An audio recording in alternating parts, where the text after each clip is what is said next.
So welcome to the V3 implementation call today. Today is March 27th, 2024.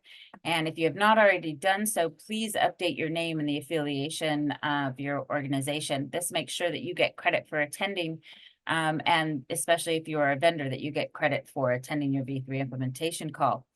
These meetings are recorded. They are shared on the NEMSIS website. They are available publicly. So we'd just like to make sure that you are aware of that. Feel free to share with any members of your team that are unable to attend the V3 call. There are a lot of times, and it sounds like it will be today will be. There is a lot of information shared and discussed on the call that could be useful to everyone. And then, we do encourage participation. We are going to try to allow you to unmute yourselves and see if we can get through it without any bombers, but we do ask that you remember to raise your hand or wait until someone's done speaking, and just everybody should be heard, and we want to hear everything that you have to say. So let's go ahead and get started with the agenda for March 27th. And that will be John Britt, if you are ready to go. Sure. Good morning, everybody. So this is my very favorite thing to do in the whole world. Well, close to it anyway. However, I'm running out of people to introduce. So I need your help. I am putting a link. Well, I just put the link in the chat.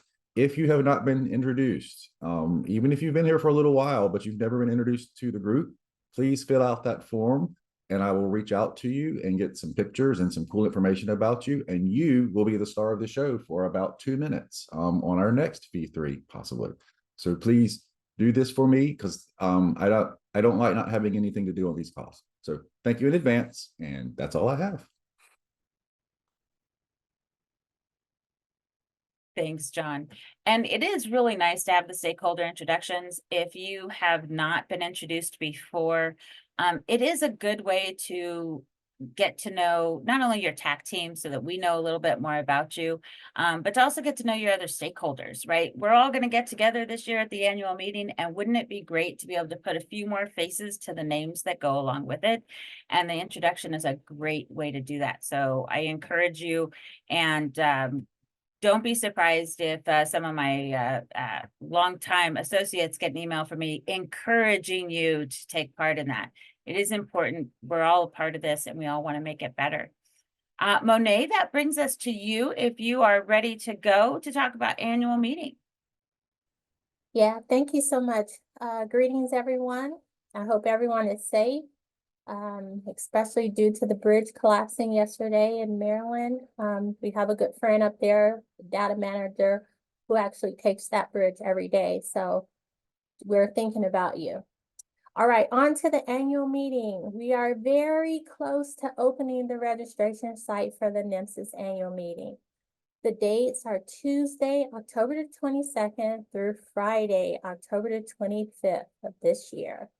The NEMSIS annual meeting is an opportunity for EMS stakeholders nationwide, such as yourself, to participate in face-to-face discussions, share insights, and tackle the challenges facing the EMS community in relation to the NEMSIS standard. Whether you're a seasoned NEMSIS stakeholder or attending for the very first time, we welcome your presence and your input.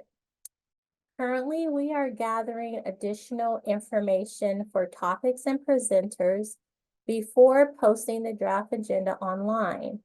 We sent out a survey last week via the NEMSIS Google group to solicit your thoughts and your ideas, and we would really love to hear your feedback on the survey. And one of my colleagues, our new director, Kevin Nichols, has added the link to the chat. Now, this is important because we are requesting the in-person attendance on Wednesday, October 23rd and Thursday, October 24th for the software vendors who maintain the NEMSIS compliance. We have also posted an invitation letter on the website for your convenience, and this is going to help you start the process to request time off and to participate in the meeting. Now, I want to give you a sneak peek of the registration site so that we can go through a few things. So if someone could allow me to share. Okay, perfect.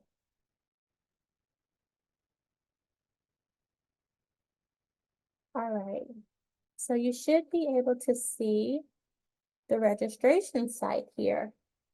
And basically the way that I have this structured is we're going to offer an early bird rate of $500 for the full meeting. That includes Tuesday through Friday. That will involve your pre-conference sessions, your general sessions, and the Friday session.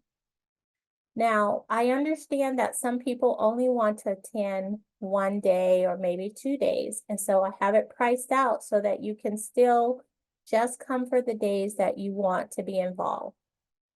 Now, we heard you loud and clear, especially from the data managers, that you want a data managers forum that will be offered virtually. So we have provided for an opportunity to offer the virtual session for the data managers forum as well as the EPCR agency forum. This is a new forum that we're hosting this year. Now, I want to talk a little bit about how you're going to register. So when the site goes live, you will click on in person if you're coming in person, which we hope you will, because that is the best experience. And what you'll be able to do here is to choose which sessions you would like to participate in. So if you want to take all sessions, simply click all sections, and then you will choose which pre-conference session you would like to attend. So let's just say you're going to be in the Data Managers Forum. Then you will complete your information here, especially if you have dietary restrictions or ADA requests or any additional information. Now, please note here, it says if you've selected all sessions, you don't need to do any additional selections. However, if you're selecting for a colleague who's coming with you and they're only attending one day, then you can add any individual sections here. So let's just choose the Wednesday general session for an additional employee that's coming. You would add that information to the chart or to the storefront, and then you would be ready to check out. Now, if you are someone that will be sponsored and we have approval to offer scholarships this year, then I will provide you with a promotional code at the time when we have additional information, and you'll simply apply that code. Now we're going to go to the checkout. One of the things I want to mention here about the checkout, I'm just going to briefly put my information here. I want to let you know, actually I shouldn't do that. Let's delete that. If you are wanting to complete your registration by check, let me just complete this here and put my name. Okay, so we're going to confirm this order. Now, if you're submitting a payment and you're paying with check, last year we allowed software vendors and various stakeholders to submit a check by mail. This year, what I would prefer and encourage folks to do is we will send you a form so that you can provide your payment by ACH direct deposit to the University of Utah. And so if you're wanting to complete it by mail, or sorry, by check, which some of the agencies need to actually provide their payment this way, we'll have an additional form that you'll complete, and then you'll just submit that form to us. And I will provide that form to you once you make this selection. And then you will simply check out. Now, if you're doing the virtual registration, again, there's 2 options this year for the virtual registration. First, you'll simply choose which forum you're going to participate in, and let's just say it's the EPCR forum. You'll also need to click on this EPCR form for Zoom so that you can register on Zoom as well. You'll make the payment in the U-Market system, and then you'll go ahead and click on the EPCR form for the Zoom and complete that registration as well. And we'll verify that the payment is submitted with the Zoom registration. If you forget to do this part, we'll just simply add you to the Zoom. But if you could take care of that in these 2 simple steps, that would be really helpful. Okay, I've said a lot. I will take a breather and see if there are any questions at this time.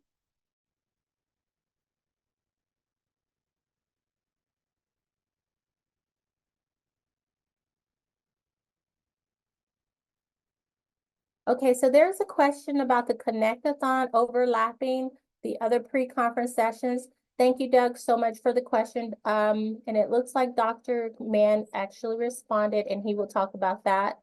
And Karen also made a comment, so thank you so much. Now, because this system is not live yet, nor do I have the agenda attached to it, there is still room for improvement. So if you have any questions or concerns or anything that is not to par with your expectations, please send me an email and I'll be happy to make some modifications if they're needed. I also want to mention that the hotel registration is live. The link is live, so you can feel comfortable to go ahead and make your reservations at the Sheraton Park City. And the link is there, as well as the discount codes and everything associated with this meeting. Okay, if there are no additional questions at this time, thank you for your time listening to me, and I'll turn the time back over to you, Jen. Yeah, Monet, this is Clay. Maybe one quick question. Could you show your screen again to the initial page? Yes, thank you. Yeah, maybe just one quick question for folks. I know particularly among states, it takes a while for you to get approval to be able to attend our meeting.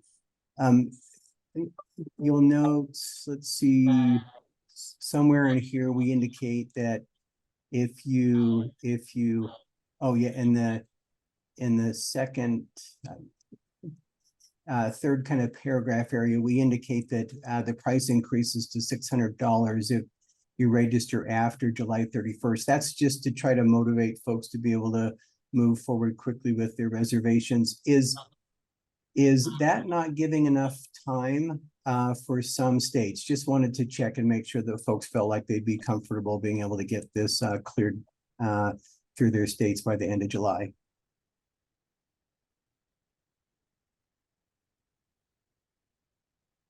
Okay, good.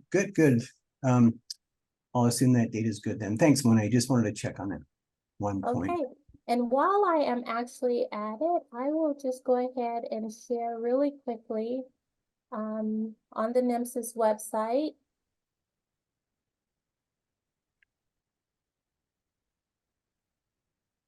If you click on the banner, this is where we'll post all the additional information. And so we currently have the letter available on the website. And we also have the frequently asked questions about the payment and refund situation and the proposed change to do the ACH deposits. So please let us know if you need additional information, and we are listening to you, and we're eager to accommodate your requests and your needs. So thank you so much.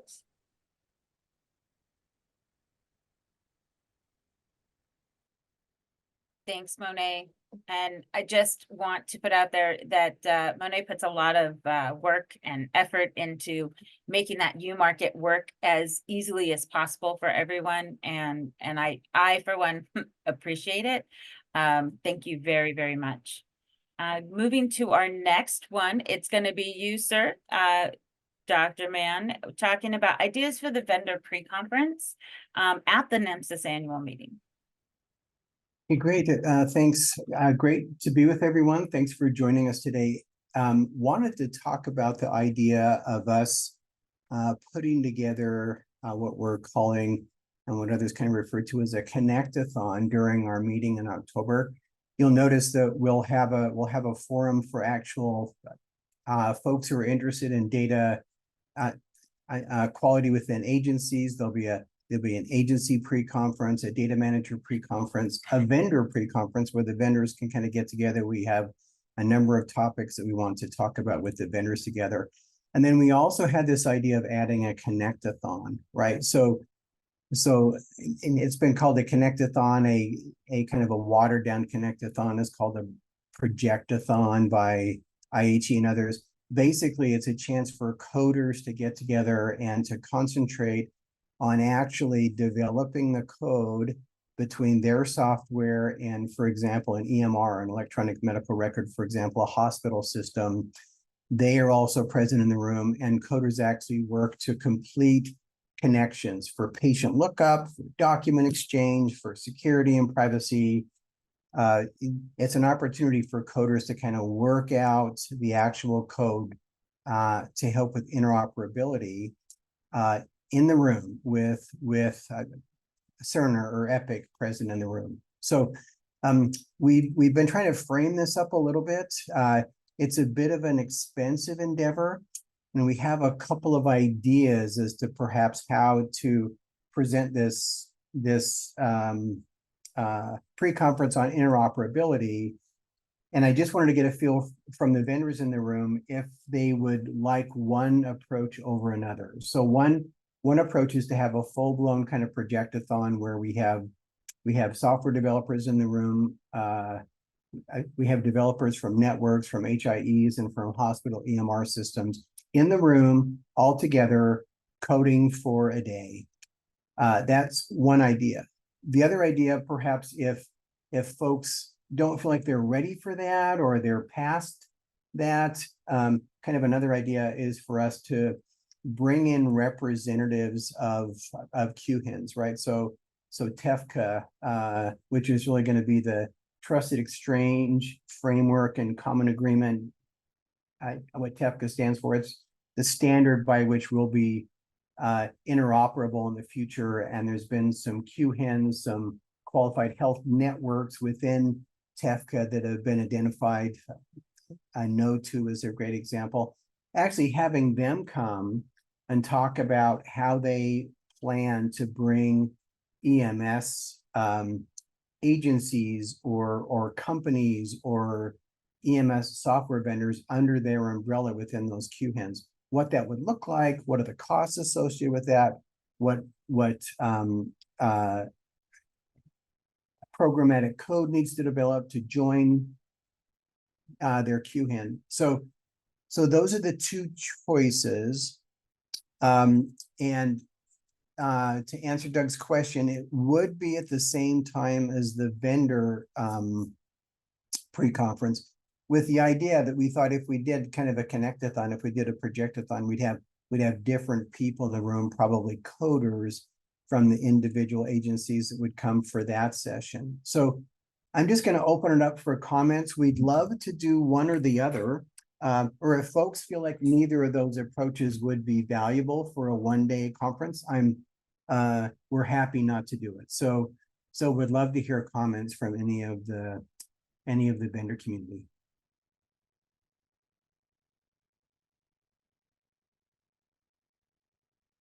Clay, it sounds like the latter of the two may be something that we could accomplish via webinar or something that doesn't require us flying a bunch of people to Utah. The former of the two sounds like a really good idea.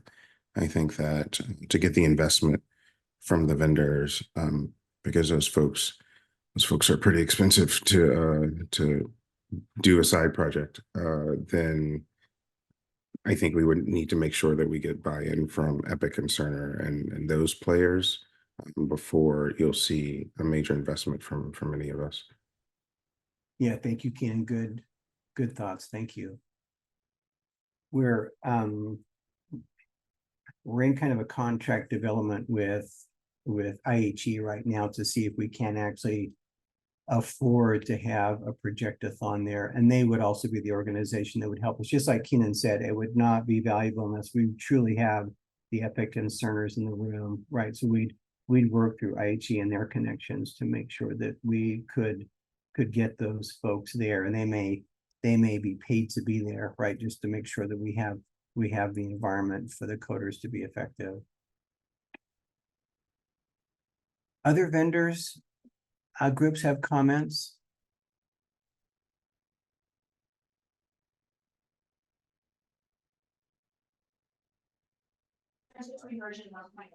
Hi, Clay. This is Samantha with you. So I think I would agree with Keenan there that it would be challenging for us to take the hit both financially and time wise just to fly a coder up for a project like this.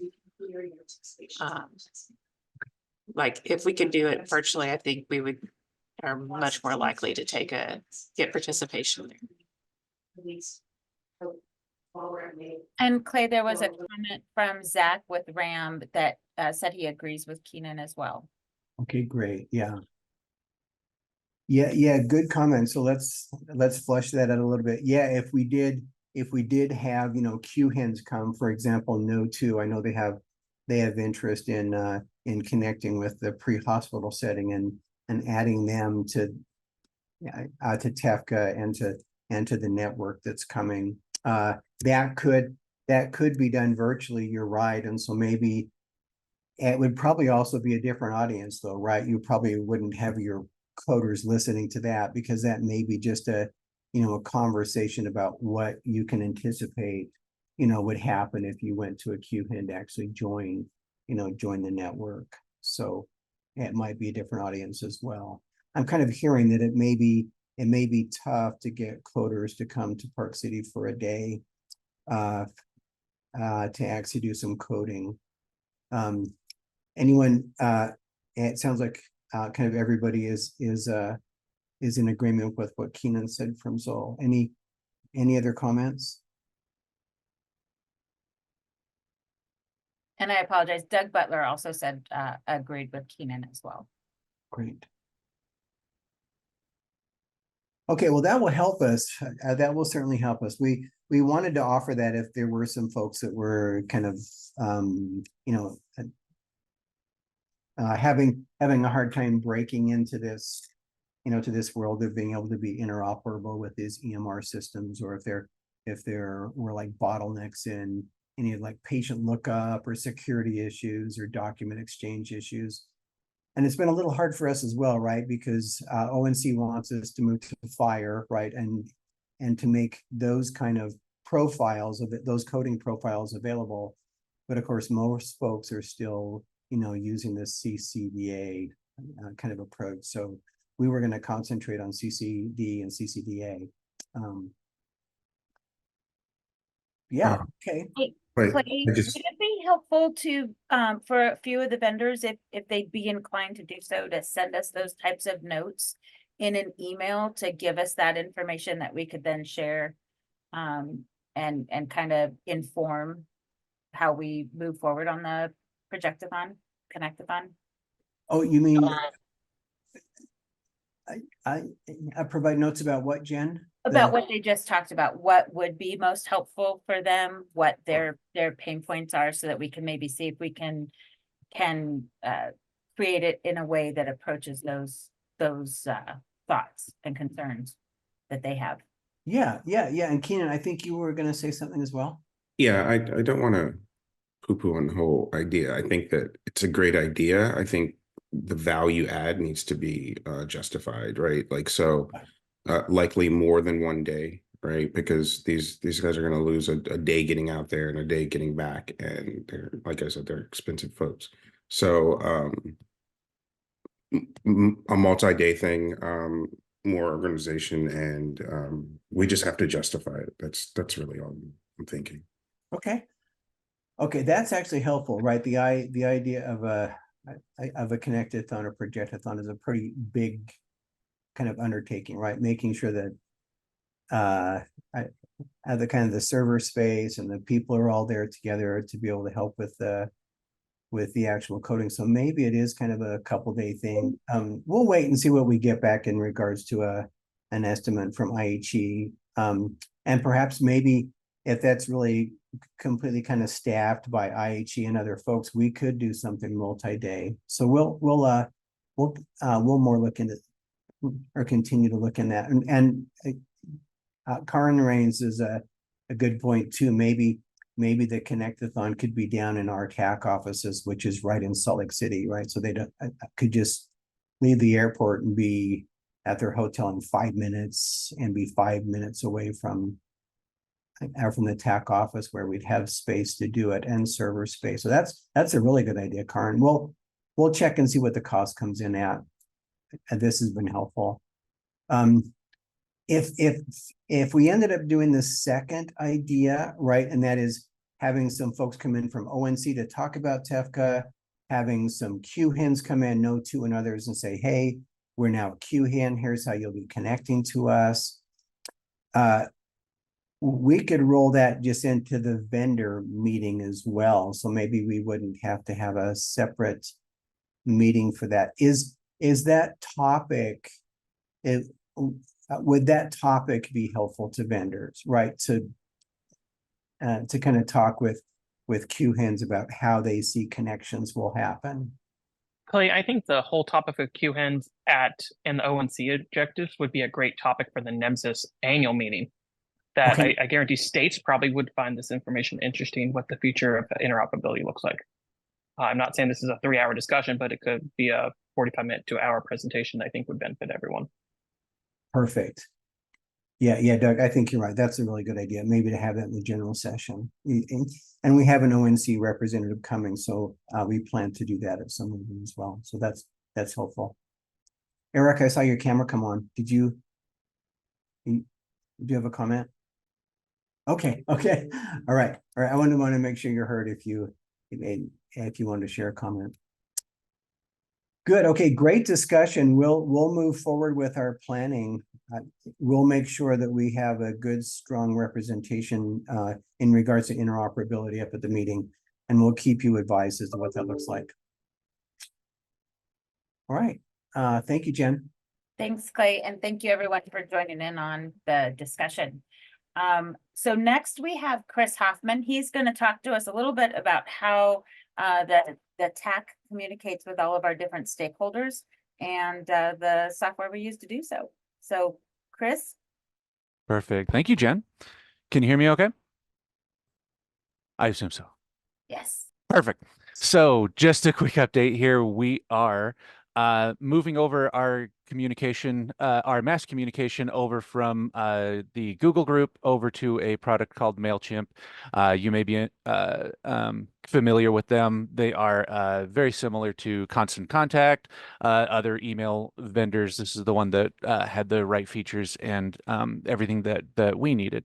So bottom line is that everyone should not see a difference in the communication. It is still a email distribution system that works very similar to Google Group, but it will fix, hopefully, some of the problems over the years. We have had instances where people have said that they have missed out on emails from NEMSIS because they were accidentally marked as spam somewhere along the line in someone's email server. And so moving over to MailChimp should be able to take care of the vast majority of that problem. There's a lot of things that they do in the background to make sure that the emails are not marked as spam that Google doesn't do. So to that end, like I said, shouldn't see anything different on your side. If you do want to make things a little bit easier for NEMSIS emails to come into your email box, you can talk to your local email administrator and ask for the nemsis.org domain to be whitelisted on your email server, so that people know that anything that comes from us is not spam, and that will help. And then yeah, there's nothing that you need to do on your side, or nothing that you should see that should be very different. One thing that will be maybe a little bit different is when you do see the V3 call emails coming out. The calendar invite will be a link rather than a download or an attachment to the email. So look for that when the new V3 calls come out. There'll be a button that says to download your calendar invite rather than it being attached to the email. But all the instructions or anything that is changed about that will actually be in the email and hopefully easy enough to check out. If any of those things, if there is an issue or something that you'd like to bring up or anything like that about it, please feel free to contact me or us here at the TAC and let us know. Sure appreciate it. But barring that, anything else, I'll hand it back to you, Jen. Thanks, Chris. Did anyone have any questions on the MailChimp or the transition over to Google, from Google? All right, thank you so much, Chris. You bet. And I, for one, am very excited about the MailChimp because it'll allow us to do more than Google did. So the next item on the agenda is mine. One of the items that we talked about for version 3.5.1 was how to record transfers to and from agencies within the field. And the original request had been, maybe we need to create 2 elements and have one, that says I transferred to this agency and one that said I transferred from this agency. But we also wanted to be able to associate it with the agencies on scene that are already captured in the eScene field, where you get to say this fire agency or this law enforcement agency was on scene with me. So we talked about it. It was approved. There was lots of discussions on different ways to do it. And the final version that is going into version 3.5.1 is actually one new element. It's going to be added to the eScene section, and it's going to allow a agency to mark whether they transferred a patient to or from another agency that was on scene with them at the same time. As you can see, it's an optional field. There will be not applicable, not recorded available, and you'll be able to say whether you transfer the patient to the agency that is listed in the eScene section, or whether you received the patient from the agency that was listed in the eScene section. And for those that want to make rules around it, we also included a no transfer of patient care. Again, you always have to be very, very careful when making rules around an optional or a recommended element, because you want to make sure that the crew can always answer or the EMS clinician can always answer those when necessary. So this is associated, as you can see, with data element with the other service that's in the eScene 02. So this was the outcome of all the conversations that we had, and a lot of the contributions from the stakeholders. That's the state data managers, the vendors, the agencies. We heard from everyone, and this is all of the hard work that you've put in over the year. This is one of the results of that. Are there any questions or thoughts or comments on this element? Hey, Jen, just one item. Go ahead, Doug. Oh, just the bottom one says no transfer of patient/care. Mm-hmm. Is that confusing since EMS does transfer care to a hospital? Would this be conflicting? That verbiage just sounds very conflicting to what we do on a day-to-day basis. Right. So in the field, this would not be at a hospital or a facility. I fully understand that, but if I was reading a PCR and would not know anything, and I see this element on a PCR and it's the first thing above it, but it's no transfer of patient care, or if I was a lawyer, I would have some concerns. I would just suggest that verbiage, maybe no transfer of patient care to another agency or something past that. That is definitely something we can talk about and take back to the team. That's a great observation. And Sam? Yeah, so I guess my concern here is that we're not actually going to be able to always correlate who they transferred to, since the eScene responder group is a 0 to many. Right, but this is actually in the subgroup, and I don't have my Okay, so you're saying that it would be like in the eScene responder group, kind of like we're doing with first other EMS or public service agency. Yep. So it Got it. Okay. With that specific agency. Perfect. And yeah, I apologize. It probably would have been nice if I had put a screenshot below of the group that it's going into. Yeah, you're right, Sam. Yeah, and Doug, the reason why that was there was for single tier systems, right, that wouldn't transfer care. So to an agency, adding that is a really nice comment. Peter and Doug, I think, yeah, that's helpful. That may be helpful. All right. So the next item on the agenda, Mr. Chaney, I see you down there. It's items from the Office of EMS and NHTSA. Hi, good afternoon or morning, everyone. I do not have any specific items. I do want to make a couple comments about the annual meeting. Specifically, one of the questions I had was about having not contractors, having vendors come back this year and try to do it in person. And as you recall, before COVID, that was the goal. That was where we were heading, and that was where we were pretty locked into. I think there's a lot of merit in that. And one of the questions I received from one of the vendors was, okay, that's great, but we want to make sure this doesn't become a what I refer to, and I tell Clay, a preaching conference where you go just listen to presentations. That this maintains the value of a working conference. And I just want to go back to my commitment and say that is absolutely my goal. I don't want there to be any times or any presentations or time slots in this conference where we have someone present or someone speak, or we have a group of people doing something where we don't have a takeaway from it. If we're going to do a seminar, then we'll do it online. We'll have someone come in and do presentations to you, and you can ask questions, and we'll go from there.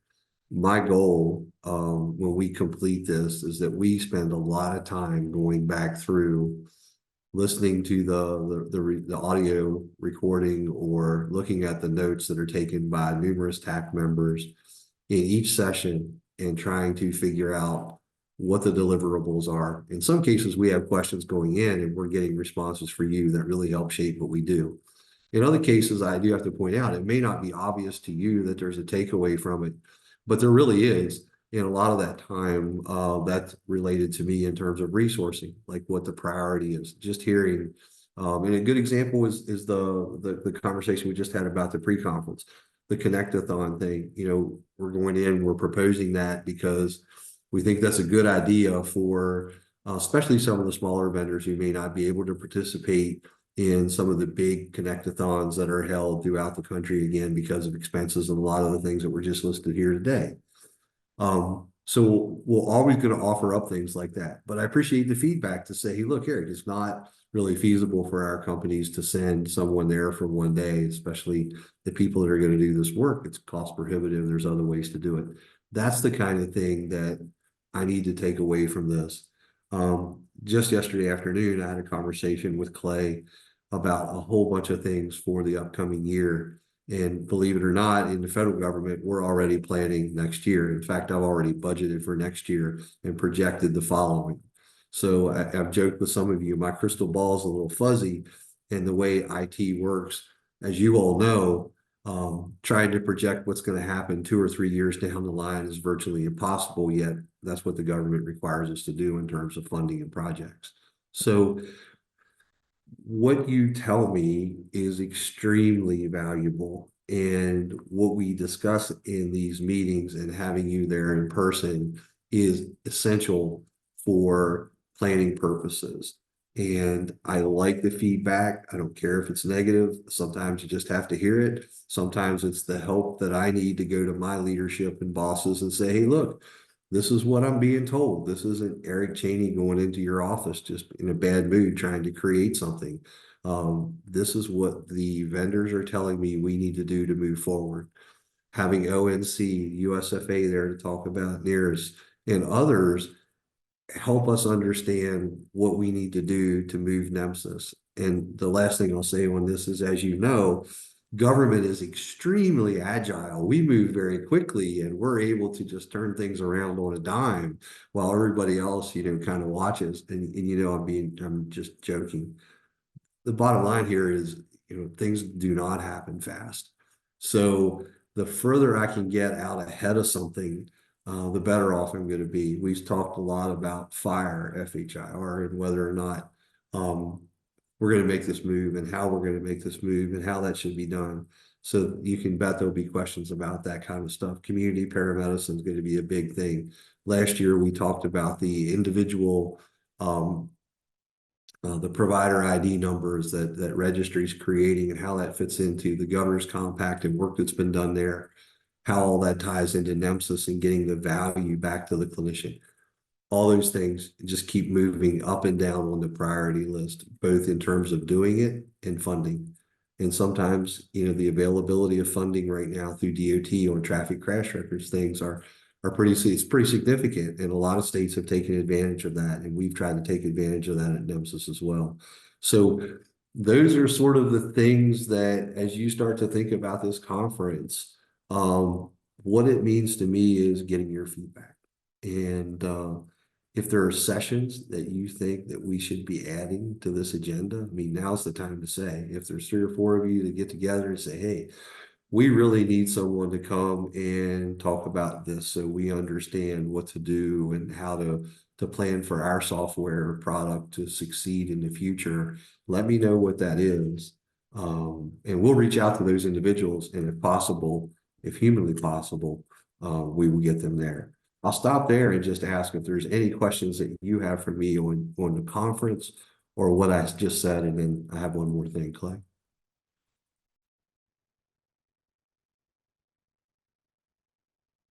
And you should be able to unmute yourself. Go ahead. I don't even have this as a fully formed question. I just wanted to put this out there. I don't even know if I have an opinion on it yet. So I've noticed that the last couple conferences, and I think it's a really good thing, that we have, some EMS agencies who are participated, the people in the field. But also it's more likely going to be agencies that are able to travel more locally, either from Utah because that's where it's held, or even Arizona because we're close by. And when we do informational sessions where we're kind of debating what elements to add and we're doing voting and things like that, I'm not sure, is it just like whoever's there votes on it? Is that right? That it's like No, agencies from, do you see where I'm going? I don't really. Yes, I do. In fact, so Clay and I, this is the conversation Clay and I had is what overall what we want this to be. Obviously, this meeting has grown substantially in a very short period of time. And Clay and I have arguments back and forth on both sides, each of us switching, kind of switching perspectives from topic to topic as to whether that's good or bad. It goes back to my initial thing about making this a working meeting. And I think that's what you're saying, Ann, is you want to be able to go in there, argue this out with your peers and move on in some direction. And then the other part of it, what I hear you say clearly is that you don't want local perspective because they have access to dictate what the rest of the country does. And we will never let that happen. I mean, we're always going to listen, but we're always going to make sure that we put out through either Randall and the SEMSO or through the state data managers or through some of the SME advisory groups that we have. And the SEMSO is going to be implementing sort of a data governance board that's going to help us shape some of these things. So in short, we're struggling a little bit with how to move forward with this thing as it's growing, because we wanted to maintain the working group perspective. And secondly, we're not going to let a local dominance just because of where it's at dictate what we do across the country. But in some cases, it is nice having them there when there's discussions going back and forth about how a data element's going to be interpreted in the field. And you can ask 3 or 4 people there from a couple different services and see what they say. Yeah. So does totally that agree. help? Yeah, I totally agree with the same thing. Like, I actually really like a field provider perspective, but I also think, I'm just looking at Peter Brody because he's in the upper left-hand corner of my screen. Hello, Peter. And I'm sure maybe his New York providers might have a slightly different view. I know we cannot hear every talk because we're all special unicorns. That's my favorite thing that Dr. Kramer, or what was his name? Anyway. John Kramer? Yeah, Dr. Kramer said that we're all special unicorns. But I think that also would derail our conversation significantly. And we don't end up with people from New York coming from agencies. We end up mostly, like I said, with the Southwestern. I don't know. I want their perspective, but I also don't want to end up spending 45 minutes on one item. I don't know what to do about it because I think that's valuable, but I do think this is probably more something for vendors and states to kind of Oh, I agree. decide I agree. upon, but I also think we definitely benefit from an agency going, I have no idea how I would use that, but it's not how you guys think I would. You know, that's true too. Yeah, I think that's where we're just gonna have to, and this year will be a good year with everybody back. So this will be a good opportunity for, we always have someone from the TAC in the room that can help move things along if people start to drag it down. So we've done that in the past, so we can make sure that doesn't happen. But I hear you loud and clear as to how we move forward with allowing non-vendors, non-data managers, and those sort of invited leadership and SME people that we need in there to keep those groups moving forward. You can muddy the waters pretty quick when you start to get a whole bunch of different perspectives in the room. So if that becomes a problem, then maybe we'll just have to specifically put limits up and guardrails on who can attend. Well, I mean, the great thing is it does mean that agencies and just EMS in general is noticing the importance of NEMSIS and how it really does. In fact, does. I There thought is about that. sending something out to my agency and saying, hey, if you guys want to, you're welcome to attend this. It's a great way to get involved. And I didn't because I thought, oh Lord, maybe that's. think about this. Think about Maybe this, I Ann. should, but I don't know. If 10 years ago I was saying to you, hey, Ann, we're really going to have to worry about EMS agencies sending people to the NEMSIS meeting, I think we'd have probably all laughed at one another, right? But as more and more people are using this and finding different ways to use this, I think, and this is where Clay and I have kind of came to resolution on this whole thing, is this is part of the natural growth of what we're seeing with NEMSIS. For now, it's a good thing, but we may have to figure out, and I'll tell you the extreme we've taken it. We've talked about maybe this thing gets split up into different meetings. Maybe we have something for EMS agencies to come in and deal with leadership, not deal with, but meet with leadership in the vendors and leadership in the data managers. And it's a smaller group, like day or 2 day working session or something. I don't know what that looks like.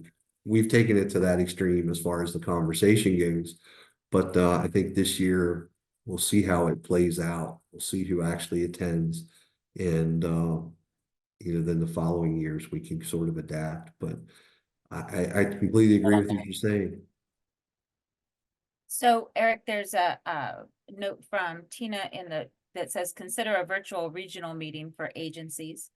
And then Peter's had his hand up. Peter, you should be able to unmute yourself. Eric, I love it when we're on the same call together.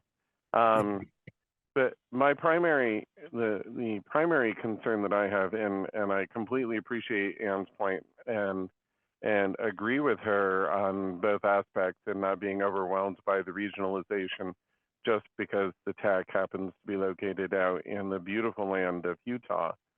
There are a couple different possibilities for that might fall along with an NEMSIS model and moving the annual meeting around as well, which is always something to consider.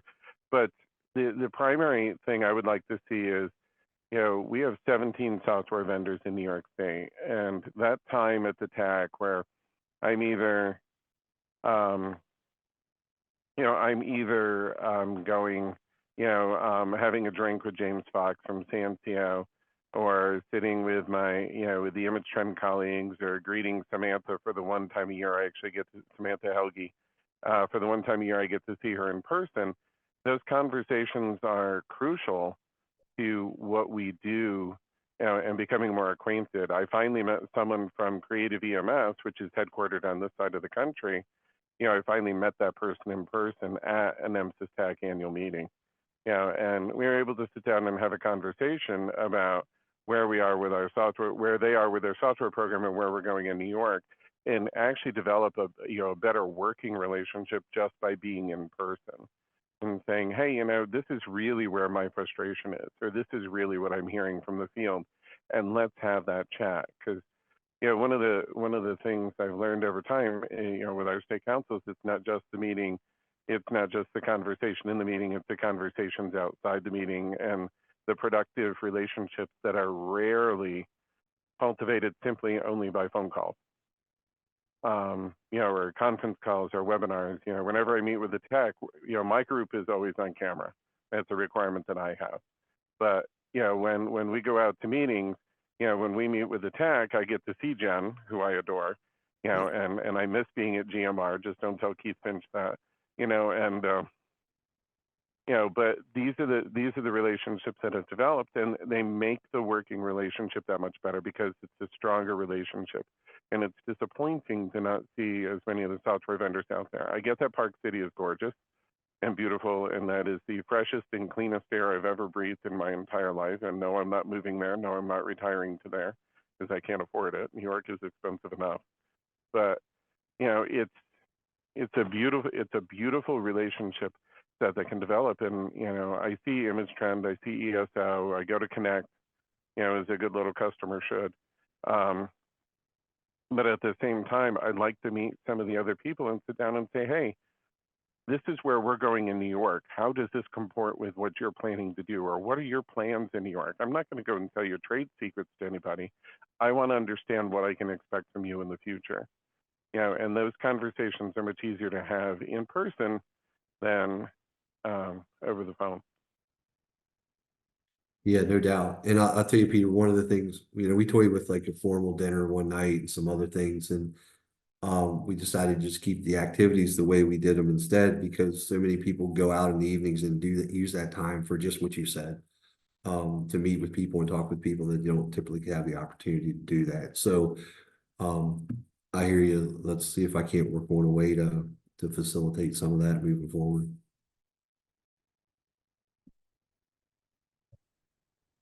Other comments or concerns?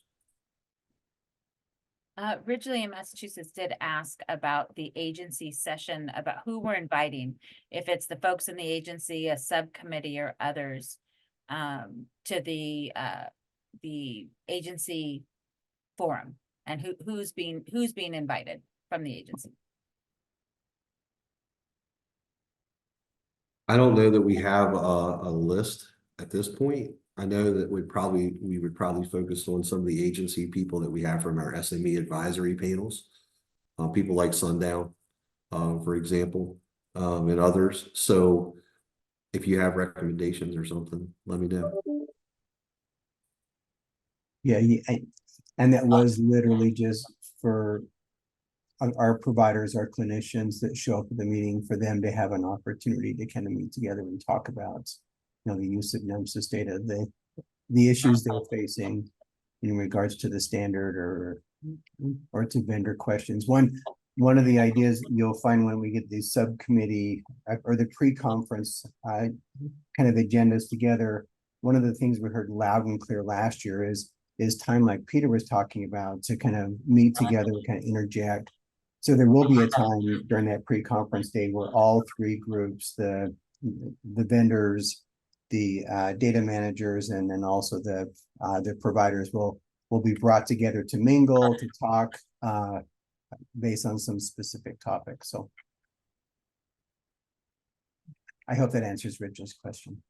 Yeah, and the same goes for like time with Clay and I, because we get emails up before the meetings and, hey, look, we'd like to talk with you for a few minutes about this or that. And then, we get started on the meeting and the days go by very quickly. So we're trying to figure out, can we set up some time? And I'll just kind of jump with Peter. I attend Connect, out of Jonathan Fight's conference. I see a lot of these folks at some of the other national meetings, but some of the vendors I don't get a chance to talk to throughout the year. And I would really like to spend some time with them, just to if nothing else, just to get to know the individuals, to hear what their concerns are, to hear what their interests are in terms of moving things forward, to see if NEMSIS is doing anything that's putting undue angst or undue pressure on their business or business model.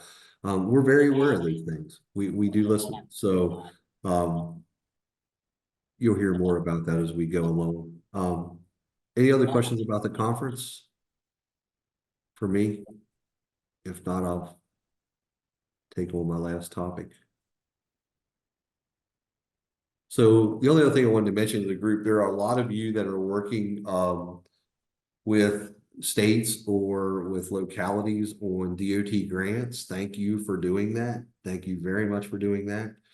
If you have questions, if you have success stories, or more importantly, if you have failures that you want to share with us or ask questions, I would ask you to please reach out. Let one of us know, and we will make sure that we get you as much information as we can. For example, if you were unsuccessful at getting Safe Streets for All money, you were unsuccessful at getting 402 or 405 monies working with your states, please let us know. And sometimes we can do battle on your behalf, or at least ask questions about what we can do to make sure it's successful in the future or why it wasn't funded. We're more than willing to do that. We're happy to do that. Our goal is to try to get as much of that DOT infrastructure money as possible, targeting EMS. There have been some recent success stories. And Jonathan Fight, Beyond Lucid, was very successful with the state here in the last week or so. I'm sure you'll hear more about that in the coming weeks. So there are a lot of you who are doing great things making that happen. So as we move forward with another 2 years of bill money, there are literally hundreds of millions of dollars there for projects related to motor vehicle crash. NEMSIS is specifically mentioned and targeted in there. So if you're willing to help your states or your localities, for example, in Safe Streets for All projects, now's the time, folks. And if you have questions, please reach out. Otherwise, unless anyone has anything else for me, that's all I have, folks. Thank you very much, Eric. So the next public training we have is on Tuesday, April 2nd. Ben's going to talk about partnering with the states and research with the NEMSIS data. Ben is always a great presenter. And our next upcoming meeting, I'm not skipping open forum. I just figured I'd get the upcoming meetings in first. It will be April 10th. So we look forward to seeing everybody again then. And let's go ahead and talk about open forum. Before we start talking about version 3.5.1, were there any other questions or concerns that wanted to be brought up? Because I feel like version 3.5.1 will be a big conversation. Jen, this is Sheree. I just have a really quick item, if that's okay, before you go there. Sure. Okay. Jen and the NEMSIS. Oh, sorry. I should introduce myself for those, and I should probably turn my camera on, taking one from Peter's book. So for those of you who don't know me, I'm Sheree Murphy. Hi, Peter. I actually am in New York, so I know Peter. I'm the executive director for the National EMS Quality Alliance. Jen and the NEMSIS TAC were kind enough to send an email out to the vendors several weeks ago. We were asking folks to just, vendors in particular, to give us some information around implementation of NEMSQA measures in your software, just so we can understand the penetration of NEMSQA measures and availability to EMS agency providers. So I just threw the link in the chat. It's very quick. And like I said, we just kind of want to understand the implementation as well as any barriers. I'll also send out in the next couple of weeks, we've set up a form to just get feedback, recommendations, suggestions from the EMS community, just on the measures, specific measures or measures in general. So I'll share that out with this group shortly. So thanks, Jen. Thanks, Sheree. All right. Doug, Jen, can I jump in real quick, please? Sure, Casey. All right, just real quick to the data managers. I'm going to be sending out a survey to all of you by the end of the day today. It's a really quick survey. If you have time, please fill it out. It's kind of in regards to our education push, just looking to get some feedback, some knowledge as to what people don't know, suggestions, things like that. It is geared more towards our field clinicians, so I do apologize that it was not specifically designed for you all as data managers. But if you wouldn't mind, that would be great if you guys would fill that out. So just kind of keep an eye out for that. Thanks, Casey. Hey, Casey, one quick thing, is that for the state data managers or for just all data managers that participate? That'd be state data managers. So can you please work with Randall and have that go out through Randall, to get to the states so he can track that? And I apologize, it's just something you're not familiar with. We try to work through him, because Randall, then if he doesn't get the response back from the state data managers, he goes and beats them up. So get with him and please work with him to get that out. Certainly, will do. Thank you, sir. Oh, no, thanks, Casey. Thank you.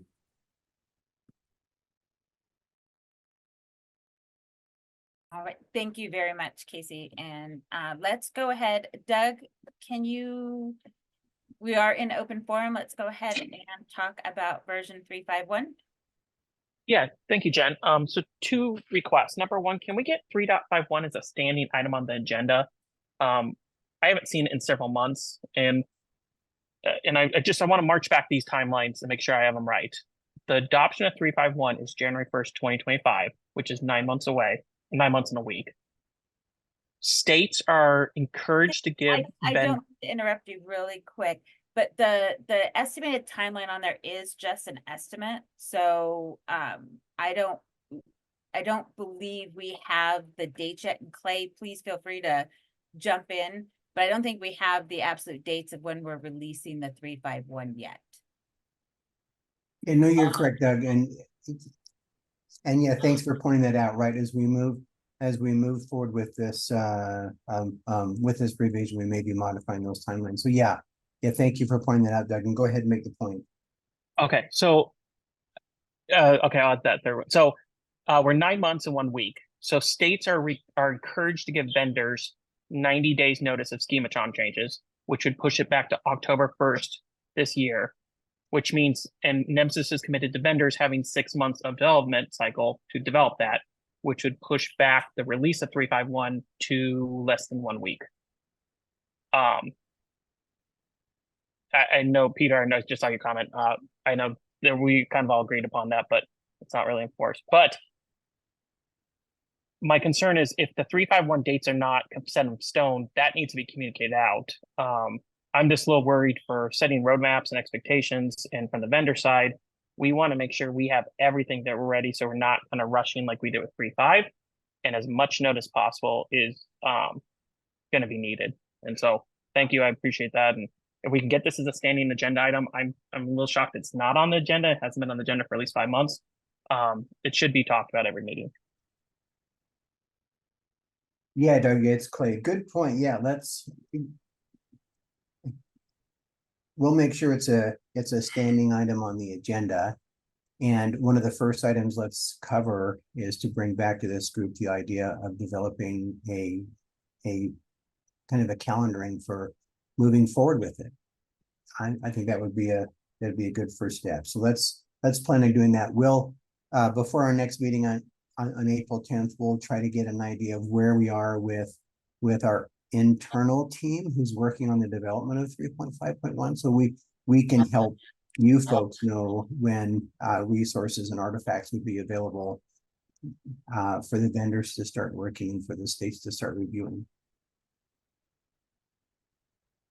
So, no, so Doug, haven't given any dates yet on when 3.5.1 would be adopted, and there would definitely be a candidate release that goes before the formal adoption of 3.5.1 being out there, which has been a part of the NEMSIS standard releases in the past as well, right? So this is definitely not something we plan on springing on anyone or just throwing out there, and as we get more information, we will absolutely share it with you.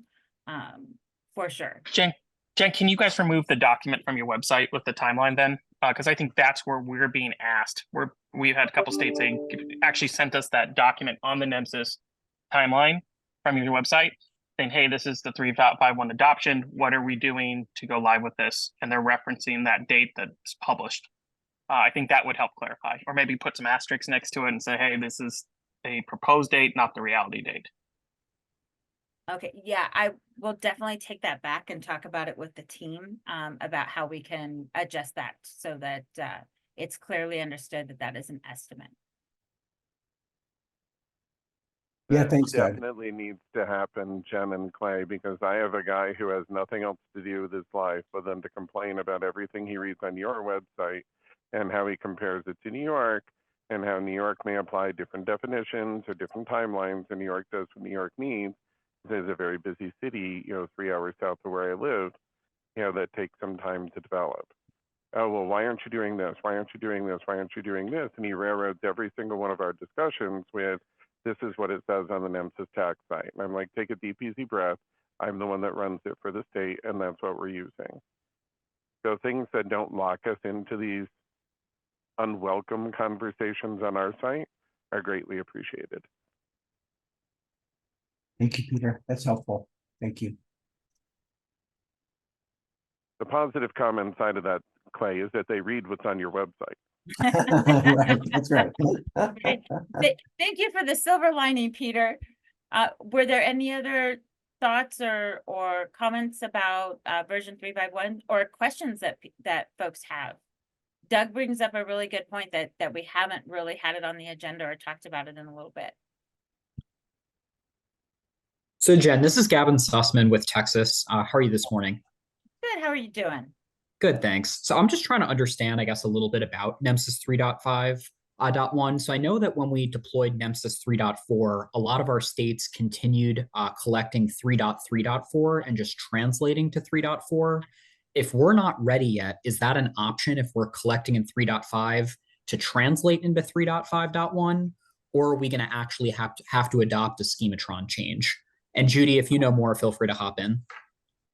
So the 3.51 is a minor revision versus a major revision, which is part of why you had some states that took a while to adopt 3.4 and we're translating the 3.3.4 to 3.4. That would not be, it wouldn't quite be the same between 3.5 and 3.51. But I would, so I'm trying to think of the best way to put it. And maybe what it is, Clay, is maybe we need to do a public training about the version changes and what each version change and going forward and changing over to 3.51 or another minor version or major version would be. Maybe that's a good topic for a public training. Yeah, that might be helpful, right? And the idea that we always do provide the translation tools between versions, and because it is a minor reversion, that translation tool will work well, right? Because it should be backwards compatible. So yeah, but it's a good point. It sounds like, it will be incredibly valuable to have that standing order of us just talking about 3.5.1 on our V3 call. We'll make sure on April 10th to revisit the calendar of this and make sure that folks feel more comfortable with kind of how we'll be moving forward. And if there are specific questions or concerns that you have for version 3.51, please feel free to send an email either to the help desk or to your TAC team so that we know what you're thinking of and what we maybe need to put on the agenda specifically to talk about with version 3.51 and address those concerns and questions that you have.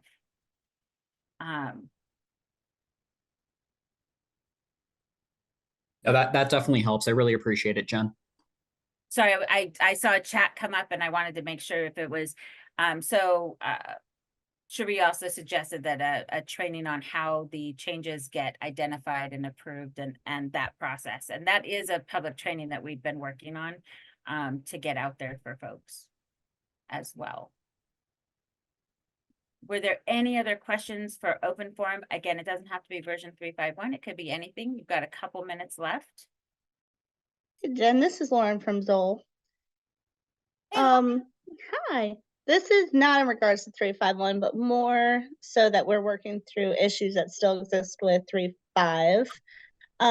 So I guess my question is there any assistance that NEMSIS can provide when it comes to, you know, states that we're still having difficulties submitting to?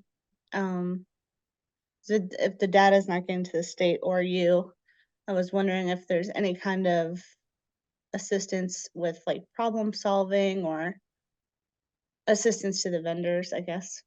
We are always happy to meet with the states and the vendors at the same time and talk about anything that you think we can help with.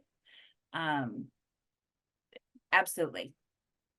Not knowing more specifics, it would be hard to give a different, more specific type of answer, but we're always happy to try. Okay, thank you.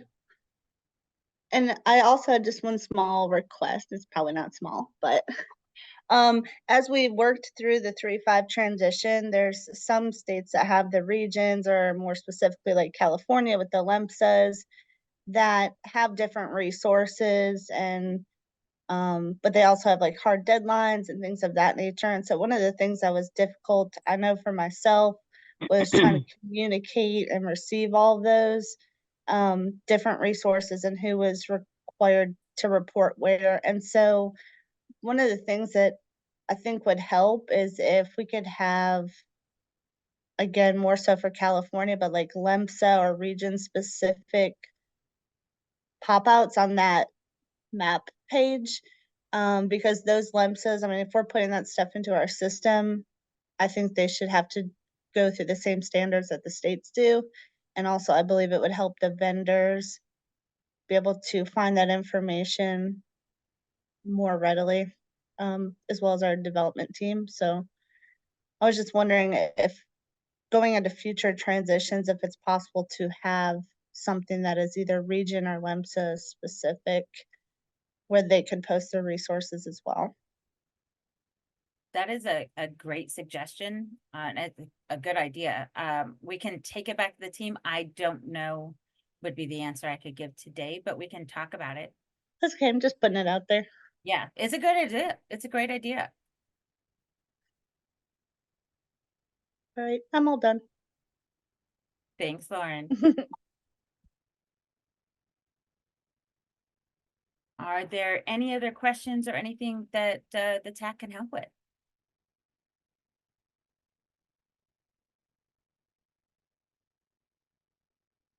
All right, well, having none, you get 13 minutes back in your day. Thank you, everyone. We know that time is precious and it gets more and more precious every day, and we appreciate you sharing yours with us. We look forward to seeing you on our next meeting on April 10th. Have a great rest of your day.